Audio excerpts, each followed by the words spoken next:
And in this video, I'm going to introduce conditional proof in section 5 of chapter 7 by going over problem number 1.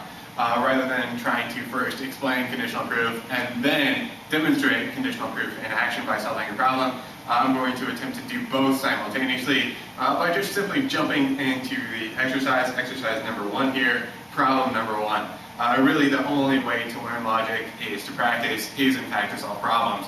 So I'm just going to go right ahead and jump in by solving a problem. What conditional proof allows us to do, and this is the only concept to get down here in this section, what conditional proof allows us to do is take on an additional assumption. Essentially what we're saying is that the information you've given us here in the case of problem number 1, these two premises, that information is nice to have, but we'd like a little bit more to work with. So again, conditional proof allows us to take on an additional assumption. The nice thing about conditional proof is that we're allowed to assume whatever it is that we want. But of course things are going to be a little bit more complicated than that. You've got to assume just the right thing to unravel the problem. Further, we want to assume the antecedent, we must assume the antecedent of a horseshoe statement. So our general rule in starting conditional proof is going to be to assume the antecedent of the conclusion we're asked to derive. Now this isn't going to always work, it's just a general rule. In fact, if you flip ahead in exercise number 1 to, for instance, problem number 8, you'll see that this general rule isn't really applicable. The conclusion that we're asked to derive in problem number 8 is just simply T, and so obviously there's not an antecedent of the conclusion to assume. But nonetheless, for most of these problems, problems 8, 9, and perhaps a few other aside, for most of these problems our general rule is, again, to assume the antecedent of the horseshoe statement that we're asked to derive. So in this case, the antecedent of the conclusion, quite obviously, will be N, and so that's how I'll start the problem. I'll start again with an assumption, and my assumption will be the antecedent of the conclusion that we're asked to derive. So to take on an assumption, anytime you assume, you must indent. So I'm going to indent as compared to premises 1 and 2. For my new line, line number 3, take on my assumption, which will, general rule, be the antecedent of the conclusion I'm asked to derive, in this case N. And the justification for that is ACP. A, assumption, CP, conditional proof. So ACP, assumption, conditional proof. And now, with line number 3 at my disposal, I've got a little bit more ammo here to work with. I've got a little bit more ammunition, a little bit more info to go on. So what line 3 will allow me to do, quite obviously, is a couple of MPs right off the bat. I can immediately do 1 and 3, modus ponens, for line number 4, and I get the O. And I can do, again, 2 and 3, modus ponens, and I'll get the consequent of line 2, the P. Once I've taken on my assumption, the objective, the task at hand, is to derive the consequent of the conclusion.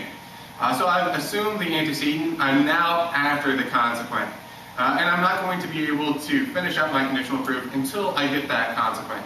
The consequent in this case is O and P, and now with 4 and 5 at hand, I can easily get O and P. I've got O by itself, I've got P by itself, and so for line 6, I can simply do 4 and 5 conjunction, and there's my O and P.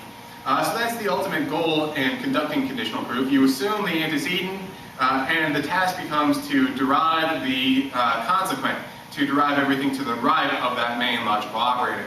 Once I've got the consequent, I'm now ready to quote-unquote discharge. And to discharge, I unindent.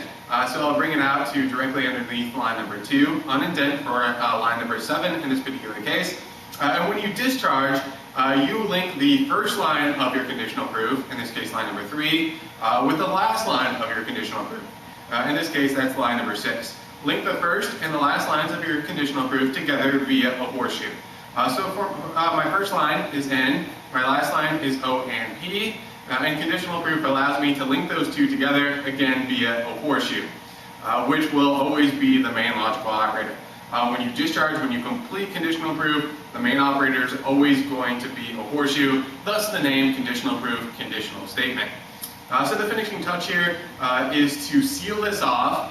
This is an important point, not for this problem, not for this particular problem, but moving forward, when we see some problems that are a little bit more complex, once you unindent, once you discharge, once you complete your conditional proof, think of this line connecting 2 and 7 as though it's a brick wall. What this means is that once I've discharged conditional proof, I no longer, if I should have to continue the problem and go on a little bit further here, I no longer have access to anything within this conditional proof. Once I've discharged, again, no longer do I have access to these, in this case, 4 lines. That's sealed off forever. I can't, if I had to continue on to say line number 8, if my line 7 didn't match up exactly with the conclusion that I'm asked to derive, I cannot use as a part of my justification to make additional moves. I cannot use any of these 4 lines, 3, 4, 5, or 6. My justification for line number 7 consists of all of these lines, everything within the conditional proof, in this case, lines 3 through 6, and the rule that I've used is conditional proof, of course, so for short, CP, 3 through 6 conditional proof. So that's problem number 1, utilizing conditional proof. It's going to take a little bit of practice, but once you get the hang of this, it's not too terribly bad at all, certainly as compared to what we did in 7.4 exercise number 3. So let me now